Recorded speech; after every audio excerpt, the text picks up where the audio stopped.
All right, I think we will go ahead and get started. I've got 8:30. Now, of course, other folks will join us as we move forward, and that's just fine.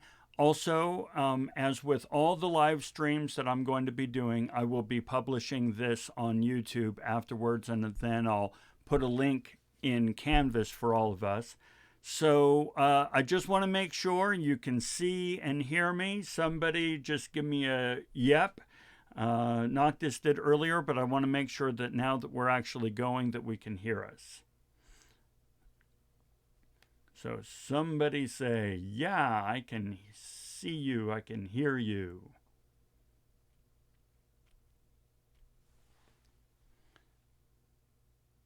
All right. Thank you, Jason. Appreciate it. All right, so let's go ahead and get started. This is what we're going to do today. We are going to explore Module 9. Okay, this is the second part of, hey, thank you, Anna. This is the second part of labor and capital. Now, normally I would be doing these live streams on Monday so that you have plenty of time to do the assignment. In this particular instance, just because we started the semester just a smidge later than we were planning, I moved this assignment out to Sunday. So you have time to go through this material, do the reading, kind of consider what you see in this live stream, and take it from there. Okay? So that means that what we are going to be looking at is actually 3 readings. Lady Chatterley's Lover, so you get your daily dose of pornography there. And if you don't know what I mean, Google Lady Chatterley's Lover. Ancient stuff, but very interesting history. Man and Machine, and then an employer's view of the labor question. So without further ado, I'm going to go ahead and jump into this. And we are going to start with, here we go. Excerpt from Lady Chatterley's Lover. So here's the deal. Of course, this book is an old book by D.H. Lawrence. And like I said, you can go ahead and Google it for some history. It was very risque at the time, and it's part of the book burning movement and so forth because, well, it's about Lady Chatterley and her lover. Well, in this particular chapter that we look at, we have a conversation between Lady Chatterley and her husband, Clifford. And Clifford owns a mine, okay? And he's part of that aristocracy. He has money, he has power, he owns the mine. He is the capitalist's capitalist. And he has a very particular view of capitalism. I'm going to pull this one up. A particular view of capitalism and his role in capitalism and the role of his employees. And this chapter really explores his attitude toward his employees. Now, when you read this and when you consider it in this little lecture here, I want you to think about what Karl Marx said about alienated labor and what Smith said, Adam Smith, when it came to, well, if all the work is made into, really low division of labor, then the employees will be nothing more than stupid beasts and unable to even employ a modicum of their faculties to live a full life. That was Adam Smith. So he was concerned about this as well. Well, what Lady Chatterley's Lover does is it really kind of gives an example of this sort of attitude. So with that, let's go ahead and jump in. Here we go. Now, one of the things that I talk about is the most important thing to have in a successful capitalist economic system is, well, capital. Capital is everything. And we've talked about that in class back when we had in-person class, right? Well, as I mentioned before, Clifford is the quintessential capitalist. Now, he felt that his role as the owner, as the capitalist, was very. He saw himself as better, much better, infinitely better than his employees. And he felt very much that the reason he had the money and wealth is because God blessed him with the money and wealth. And he's smart enough and righteous enough to use this money and wealth the way that, God wanted him to. Whereas the poor, well, come on, let's face it. The reason they're poor is because they're lazy, they're frivolous, they're not very intelligent, and they're just lucky to have somebody like Clifford to take care of them, because otherwise they would be without means. And one of the ways that you kind of see this is when Clifford says, giving away all we have to the poor spells starvation for the poor. So here's the thought. It's the question of redistribution of wealth. And this is a question that comes up with us today, even in our current system, right? Remember, this is not a history class. This is looking at today through the lens of yesterday. And Clifford's attitude was the poor are not intelligent enough. They're not educated enough. They're not, forward thinking enough to be trusted with financial means. It's better that I hold on to that and I meter it out as I see fit based on, their performance and so forth.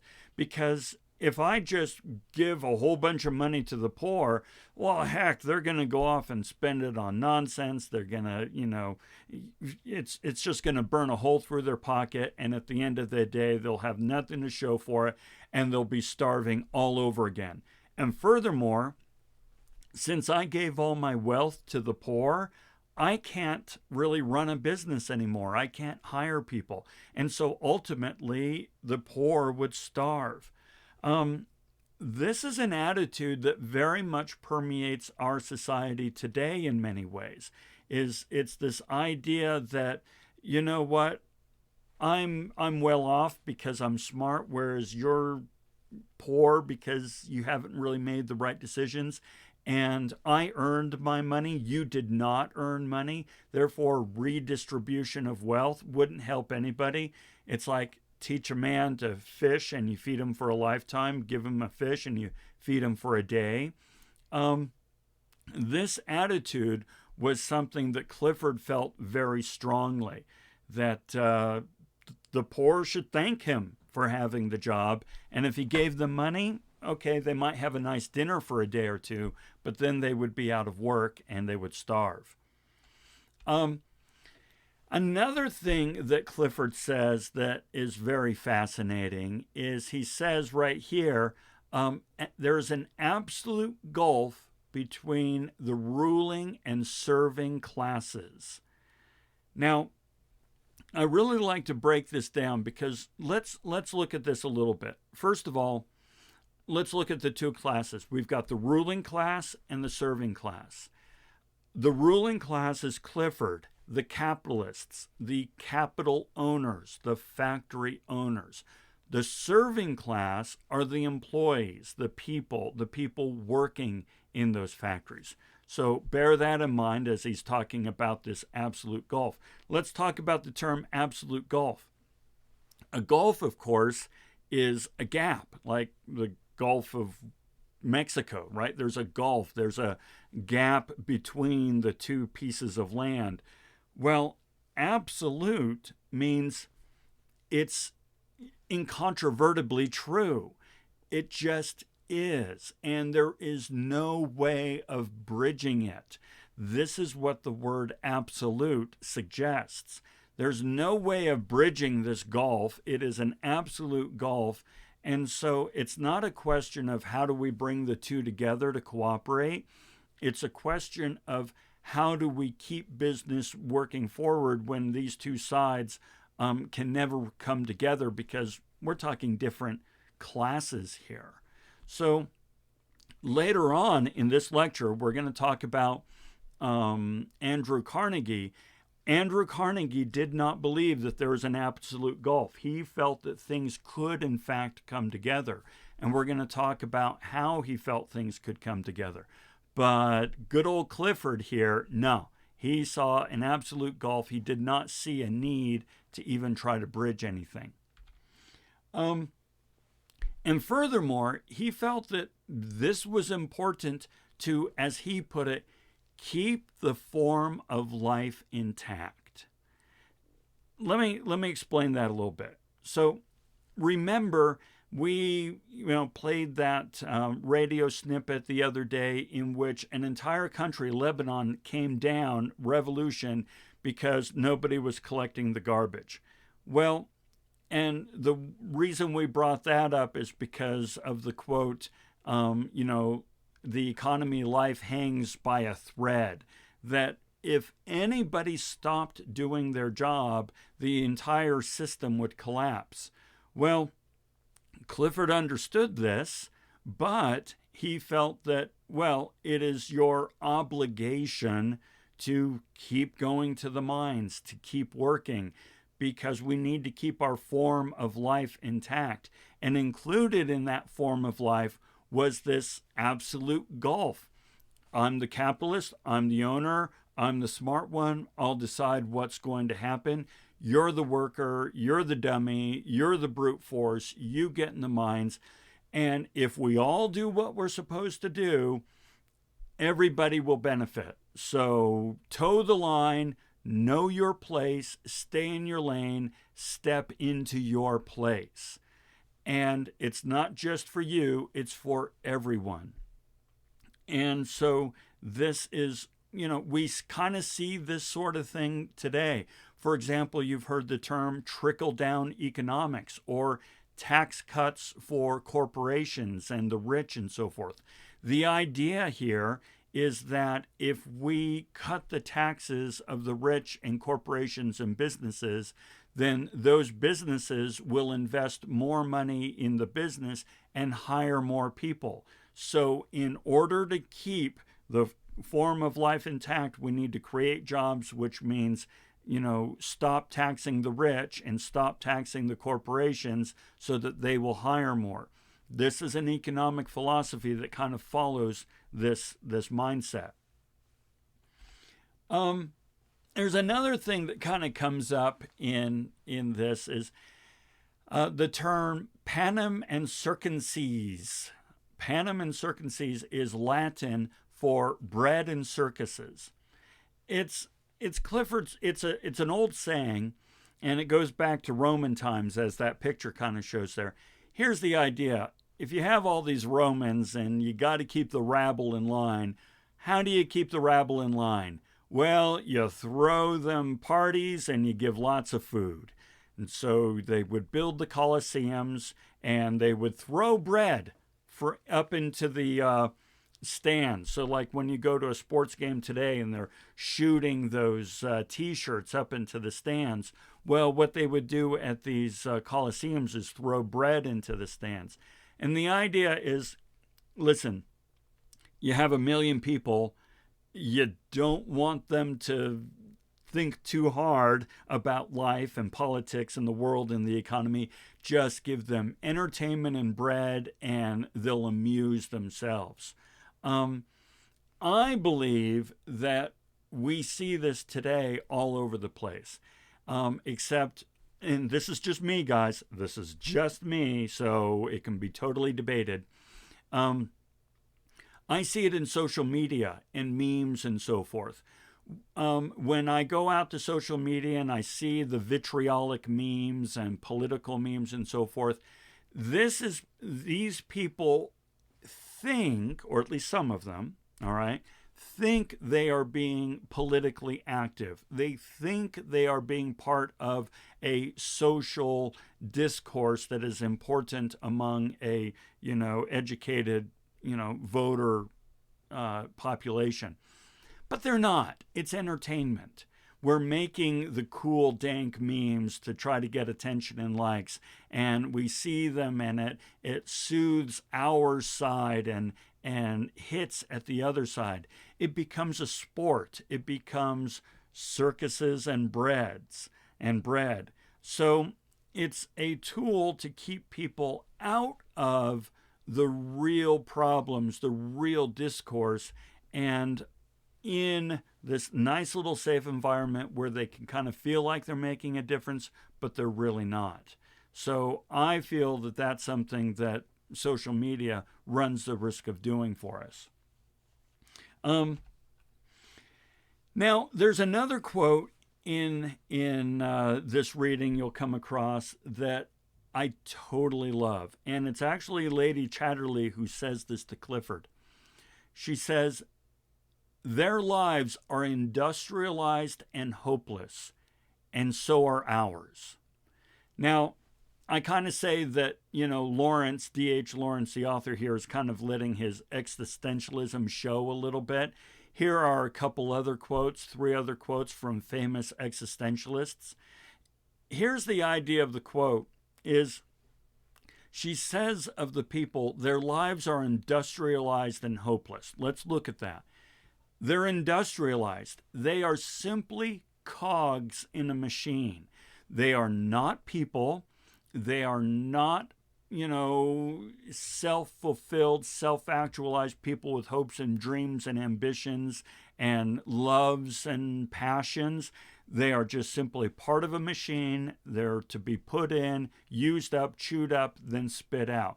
This is industrialized. And remember, both Marx and Adam Smith called out this same concern. Furthermore, their lives are hopeless, meaning there's no way you're ever getting out of this. They are not mobile, folks. The town in which they live, were born, live, they will die. They're not mobile. They can't go anywhere. They have no access to capital. They have no skill sets. All they can do is sell their labor in the town where they grew up and work. And there's not a whole lot of hope in that sort of situation.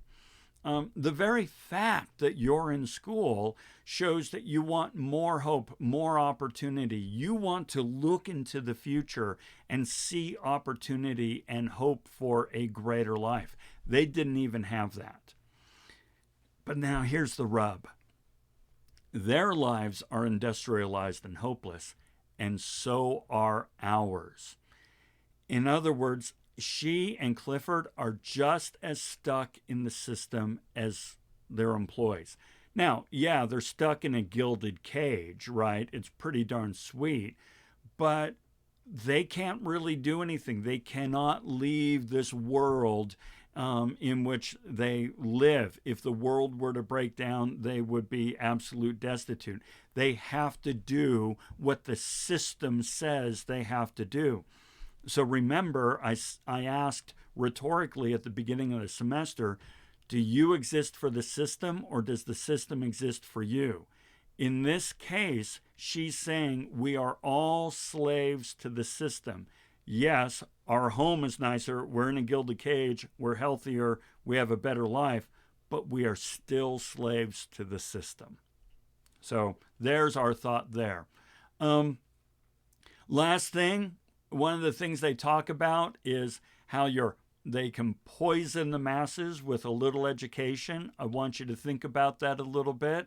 After all,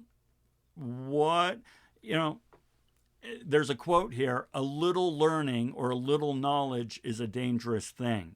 I want you to play with that idea a little bit because especially in this day of fake news and so forth, every once in a while, something, we might think we understand something, but in fact, all we're doing is following this little bit of knowledge and not really applying critical thinking. So explore that idea a bit. Okay, so that is Lady Chatterley's Lover. All right. What I want to go to now is Man and Machine. So let's bring this down.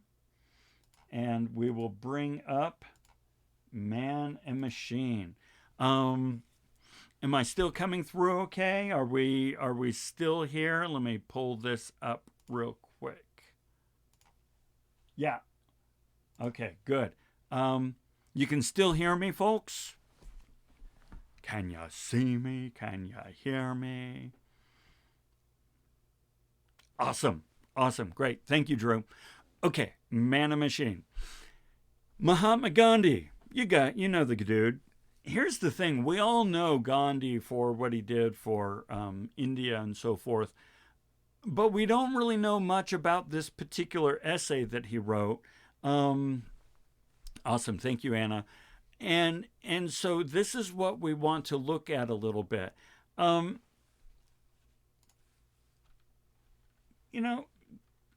Let's look at this. Here's the thing. Gandhi really, really, really hated when machines would replace people. Now, he didn't have anything against machines per se. We're going to talk about that. But what he had an issue with was when a machine replaced a person. As I say here, it's a question of where we place value in our economic system. Now, in our economic system, we really love efficiency. Oh my gosh, do we love efficiency. The whole idea of capitalism is to efficiently allocate scarce resources, such as money, time, materials, and so forth, to get the maximum return out of these scarce resources. That's what capitalism is all about. And so we adore efficiency. And don't get me wrong, I'm a fan, okay? I like efficiency. But here's the problem. Efficiency comes at the cost of labor. And Gandhi felt strongly that we should be valuing labor over efficiency. So as it says on this slide here, if this means over-engineering a process such that it requires more time and more labor and more people to get something done, India is all for it. Or at least, and Gandhi would be all for it. Because, yeah, you see that stack of papers there, and you look at that and go, that is freaking nuts. Use a computer, for crying out loud. Well, here's the problem. If you did that, you might be replacing his job. Now, just to give you an idea here, when I worked for Intel, I traveled to India, and I saw this all over the place. Now, at the time, I did not understand what India was doing and why. At the time, I just saw inefficiency everywhere. And I saw bureaucracy everywhere. And I saw over-engineered systems everywhere. But what I didn't understand is that there are a lot of people to employ there. And if we shoot for efficiency and machines over labor and people, then we are going to have a horrible unemployment problem in India. So, one of the things also that Gandhi was concerned about is that when you go into mass production, because you've got all these efficient, cool machines, mass production doesn't really care what people need. It just cares about what they can sell the most of. And what you can sell the most of does not always correlate with what people need. So a quote from Gandhi's reading here is, mass production takes no note of the real requirement of the consumer. Okay, so for example, how about medical equipment right now? Okay, so if you've been watching the news, following the news, you know that we're in a fix. There's a reason we're doing this remotely, right? One of the big problems they're having is finding enough, the right kind of masks, the right kind of masks. I forget the term that's used for the right ones, but they're pretty much impossible to find now, including for the hospitals. Furthermore, hospitals, and both my wife and my daughter work in the medical system, so they have to do this every day. Every time you treat a different patient, especially when you're testing for the coronavirus, you have to don a robe and then don gloves, and then you have to, you know, doff this robe and take off the gloves and put on new equipment for every single patient. Well, now, if you're seeing 500 patients that day, well, you do the math. Well, here's the problem. We've run out of all this stuff, and the system is slow to respond to it.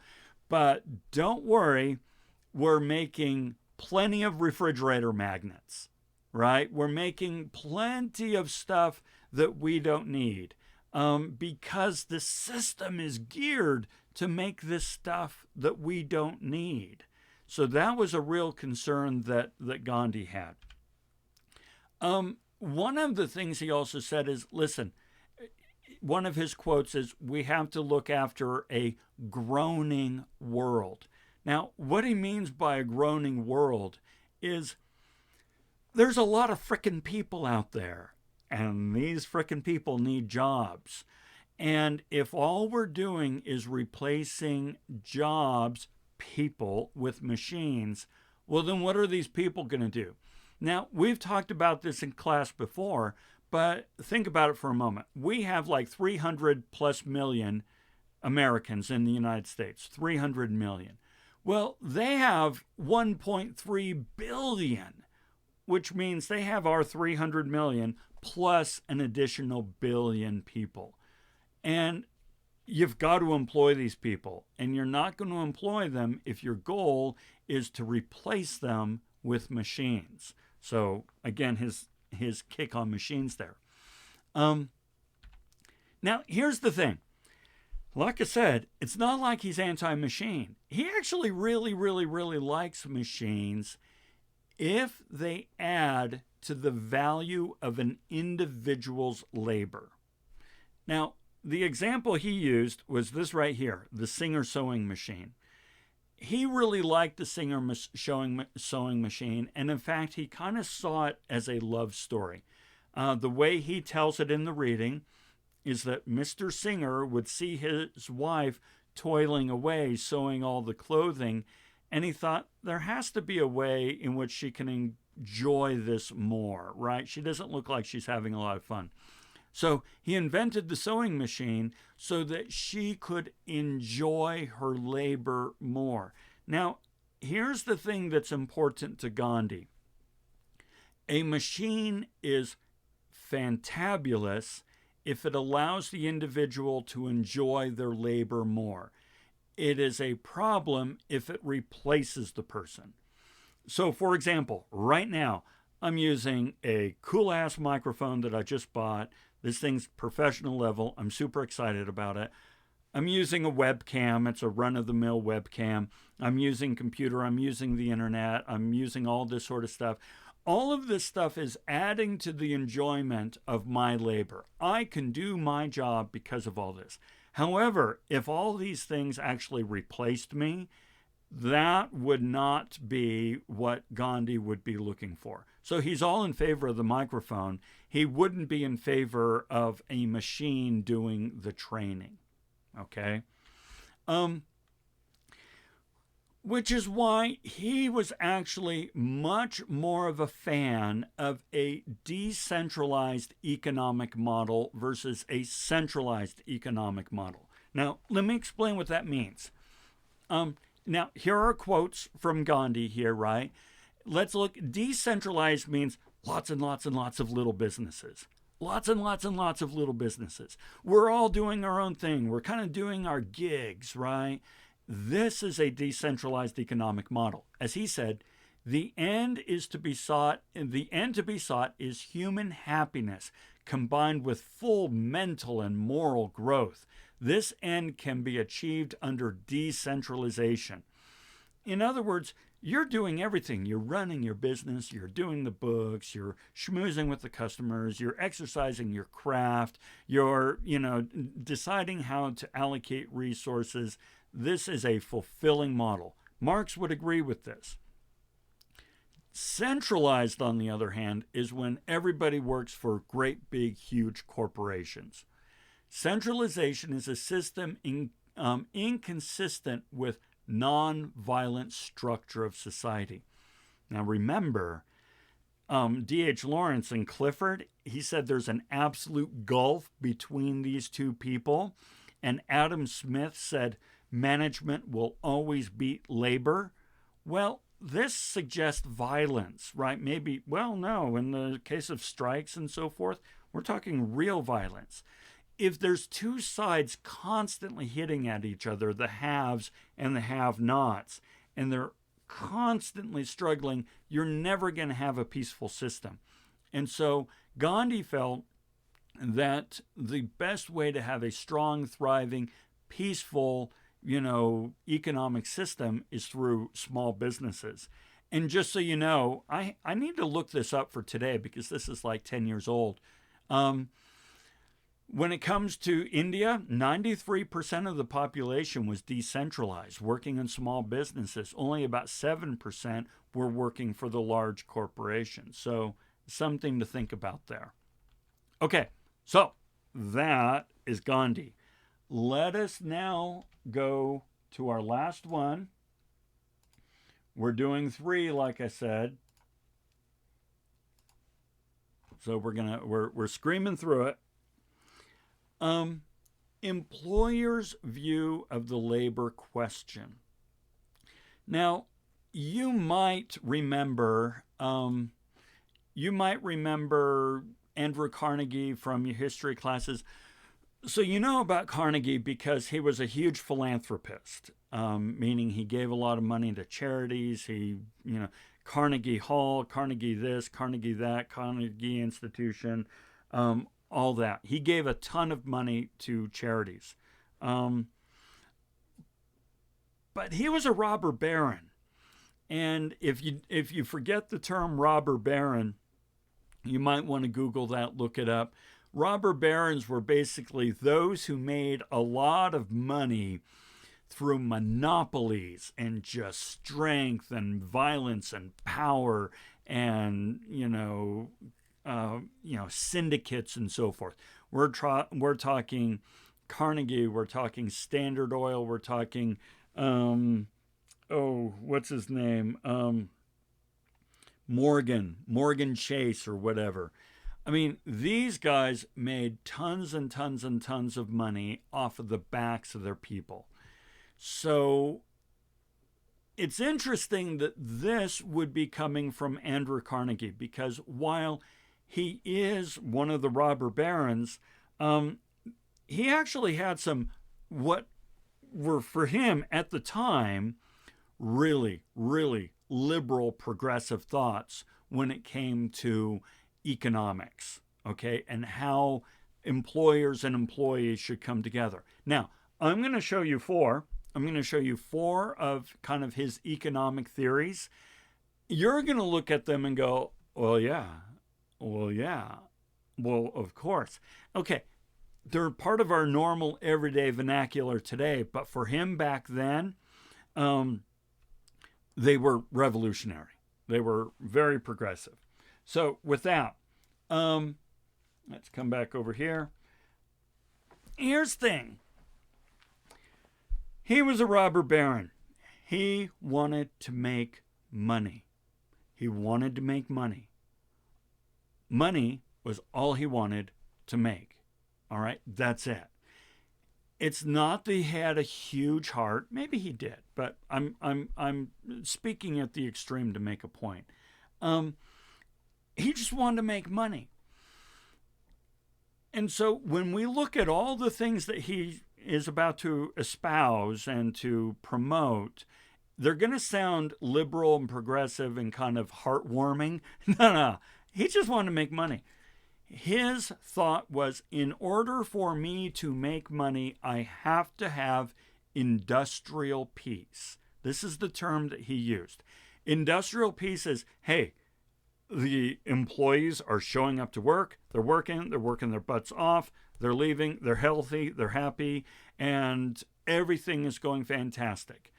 Because if we don't have industrial peace, he's not making money. If employees are striking, he's not making money. If employees are slowing down and sandbagging, he's not making money. If employees are getting injured, he's not making money. You see what I mean? It's all about the money. It's all about the Benjamins. And yet, here's the point. You can actually espouse some pretty liberal views, all in the interest of making money. So let's look at his things. First, he wanted compensation based on a sliding scale proportionate to prices received, in proportion to prices received. In other words, if something was selling really well and they could up the price, he felt employees should get paid more. All right? Now, we do this today. I'll give you an example. Let's say commission. If you're paid on commission, or if you know anyone who's paid on commission, the more they can sell it for, the more commission they get. Here's the big one, though. Profit sharing. You've heard of profit sharing. You might even use profit sharing where you work, or your parents enjoy profit sharing. The whole idea of profit sharing is, hell, if we make a profit, employees, you get the money. Therefore, it is in the employee's best interest to try to make as much profit as possible. So notice the genius of profit sharing, or this sort of idea of a sliding scale, is right now, think about where you work, all right? If you work harder, do you get paid more? Probably not. But you know what? Your employer gets paid more. So if you're just an hourly employee and you figure out some really cool, efficient ways of doing work, and you work your butt off and you're able to produce 50% more than you were able to last month, you're still getting paid the same. But your employer is really making bank off of this. Now, okay, that's fine, but it's really fine if the employer says, you know what? You've been really hooking us up. I'm going to let you share in the profits of your additional labor. Now you're invested. So this was a very, very radical idea back in Andrew Carnegie's time. Okay, number 2. Proper organization led by the best managers that confer freely with employees. All right, there's actually a few things going on here. First of all, he's saying managers need to actually be professional, competent, educated, experienced managers. Now, you're kind of like, well, yeah, I should hope so. That's not the way it was back then. The managers were the boss's son, the boss's nephew, the boss's son-in-law. Well, first of all, you notice a consistency. It's always a guy. The manager is always a guy. So right away, 50% of the possible competence is off the table, right? Competent woman, too bad you're not a guy. Second, you needed to be part of the aristocracy. All right, so you had to be part of the top 10%. So now all the other people are off the table.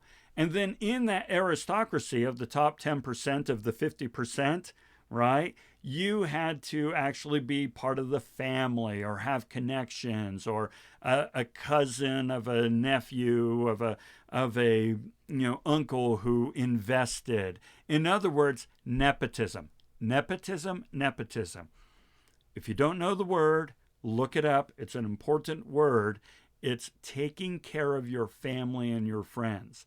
So back then, management was all nepotism to an atrocious degree, which meant that they all felt entitled. They were not competent managers. They didn't care about their role as managers. If anything, they were just professional bullies. No, Carnegie did not want professional bullies. He wanted professional managers. Furthermore, he wanted those managers to confer freely with employees. He did not see an absolute gulf. He wanted the two sides to come together. And so he wanted collaboration. He wanted a dialogue. He wanted cooperation. Once again, these were radical ideas back then. You look at this compared to what Clifford was saying in Lady Chatterley's Lover, and you'll see that Clifford would have looked at this and thought, you heretic, get out of here. Okay, number 3, peaceful arbitration, which means no strikes, no violence, no shutouts. We'll talk about all these things here in a moment.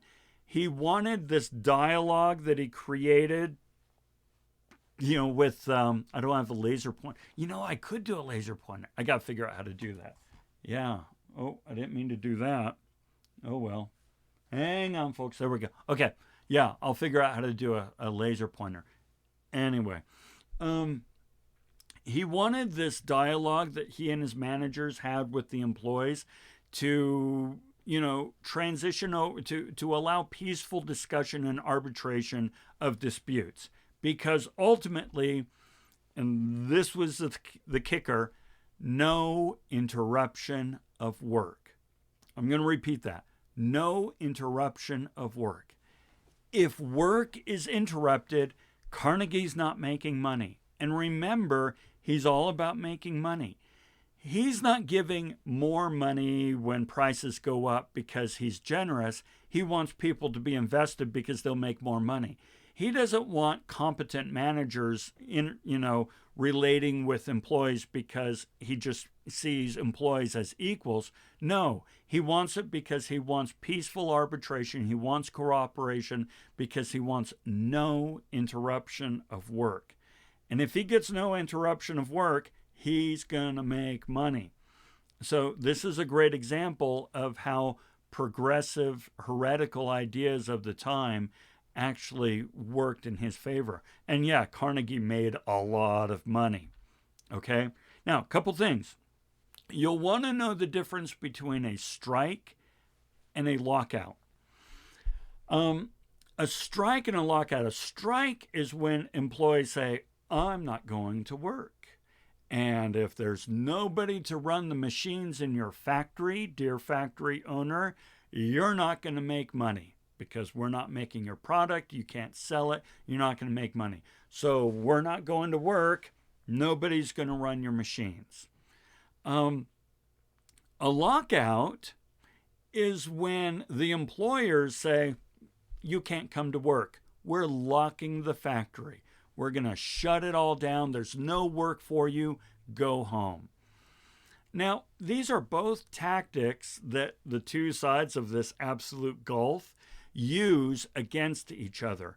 And it really becomes a question of how much resources does each side have and how long can they last? Now remember, Adam Smith says management will always win because they have more resources. Well, when the unions get together and they have some resources through union dues and so forth, they're not operating from a zero bank account. So when employees, a union chooses to go on strike, they're banking on the fact that they can outlast the employer. When an employer does a lockout and closes the factory, they're banking on the hope that they can outlast the employees. So these are both tactics that each side will use.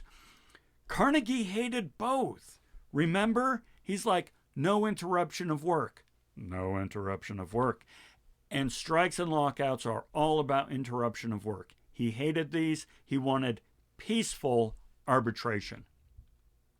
Now, remember, he's also about employees having ownership in the profits, right?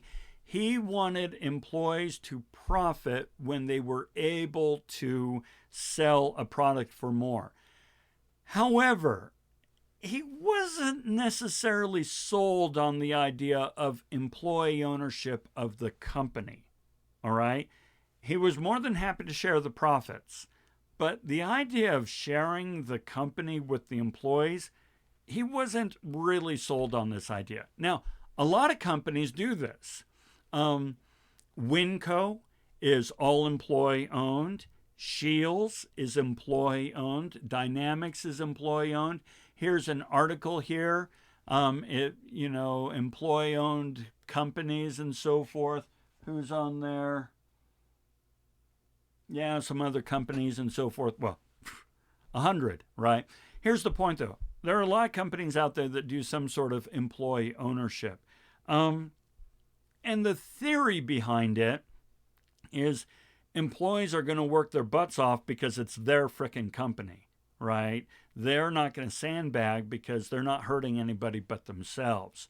Whereas if you don't own the company and somebody else does, you're just working for somebody else, and that's not as fulfilling or rewarding monetarily. However, Carnegie was like, listen. There is some art and science and education necessary to run a multi-billion-dollar company. And you cannot run a company by committee, right? The idea that you're going to have all these owners voting on things that they really don't have that much understanding or insight into, and that is going to control the direction of the company, he was not a big fan of that. Now, incidentally, this is the system that we use with, the United States of America. We all vote regardless of our education and our understanding of the issues and our involvement and our whether or not we have skin in the game, dog in the hunt, all that sort of good stuff. And in fact, if you look at Socrates wasn't a fan. He thought it was pretty ludicrous to give the rights to all the people to vote and make decisions on behalf of the country. He felt it should only be those who were educated and had an interest in it. And in fact, the United States started out kind of that way. Only male landowners could vote in the early United States, because the idea was only male landowners had a vested interest in what the government did, and had the education and aristocracy. Remember, we're talking Clifford level attitudes now. But of course, in the United States, we've come around to the understanding that everybody needs to be involved.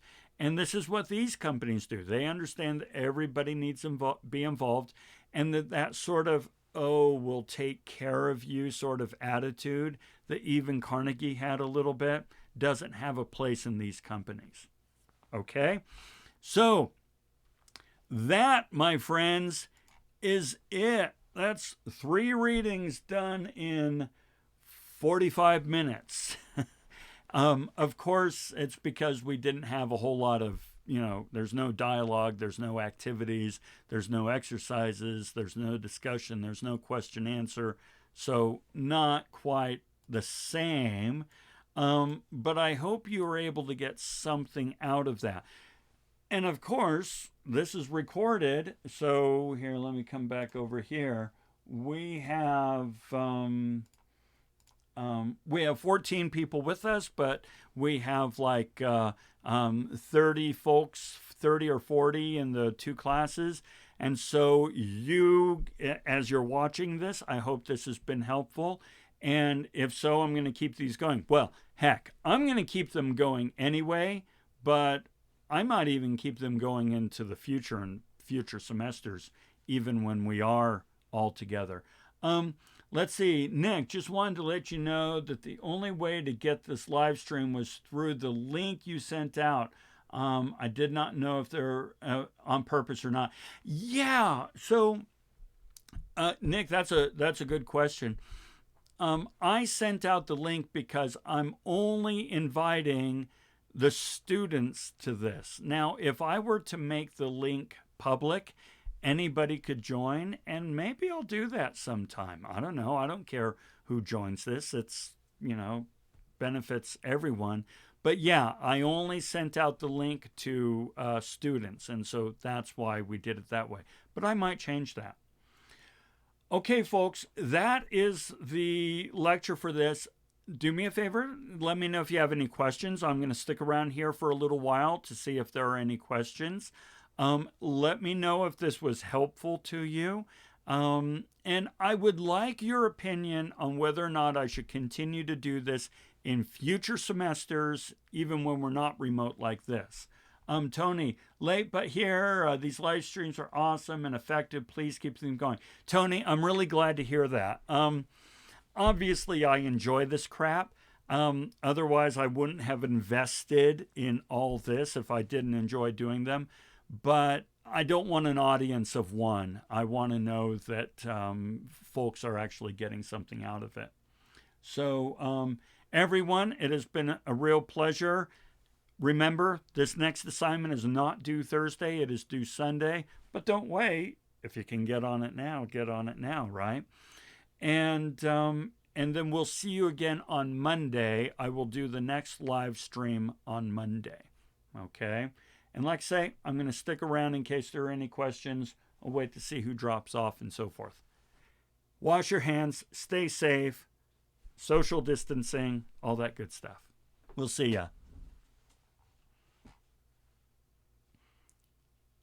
Guess I need to make a closing screen. I have my